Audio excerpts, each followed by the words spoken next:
Hey everybody, welcome to the BEMA seat, pronounced actually BEMA in Greek. This is the judgment seat for the ruler of the Corinthian area.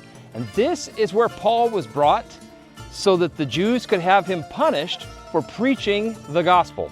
But here's what it says. It says that Crispus, the ruler of the synagogue, believed on the Lord with all his household. Now, we know actually he had just gone across the street. Paul was in the synagogue till they got tired of him. The Gentiles loved hearing him, but the Jews did not like it. And so he went across the street, and I think he was in Justus's house. Yep, Justus, one who worshiped God. His house was right next door to the synagogue. I'm in Acts 18:7. But then right after that, the ruler of the synagogue gets saved, believes on the Lord with all his household, and many of the Corinthians, hearing, believed and were baptized. Then the Lord comes and speaks to Paul and tells him, "Do not be afraid, for I am with you. No one will attack you to hurt you, for I have many people in this city." And he continued there for a year and 6 months, teaching the word of God among them. So it's an amazing revival here in Corinth, but then something happened.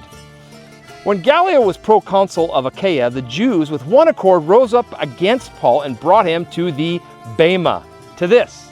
Okay, so Paul would have been down below, and this is where the ruling judgment of the proconsul of Achaia would be here.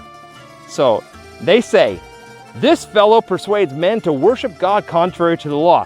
Now, when Paul was about to open his mouth, so Paul was about to make a defense right here, literally it says, Gallio said to the Jews, "If it were a matter of wrongdoing or wicked crimes, O Jews, there would be reason why I should hear you, or literally bear with you. But if it is a question of words and names and your own law, look to it yourselves. For I do not want to be a judge of such matters." And he drove them from the judgment seat. So he chased the Jews off from right here, and he drove them away. He said, "Go take care of it yourself."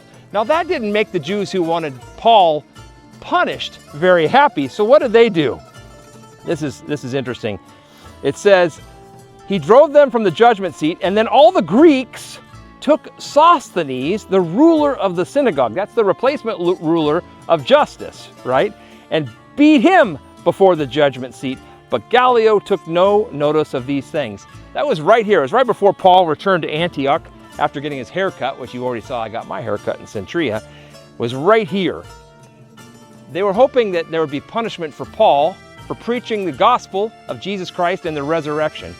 But instead, the proconsul says, "I don't want to deal with such things."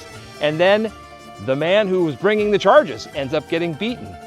Now that sounds like an old proverb about a man who rolls a stone and it rolls back on him, or digs a hole and falls in it himself. But this is the judgment seat in Corinth where Paul would have stood.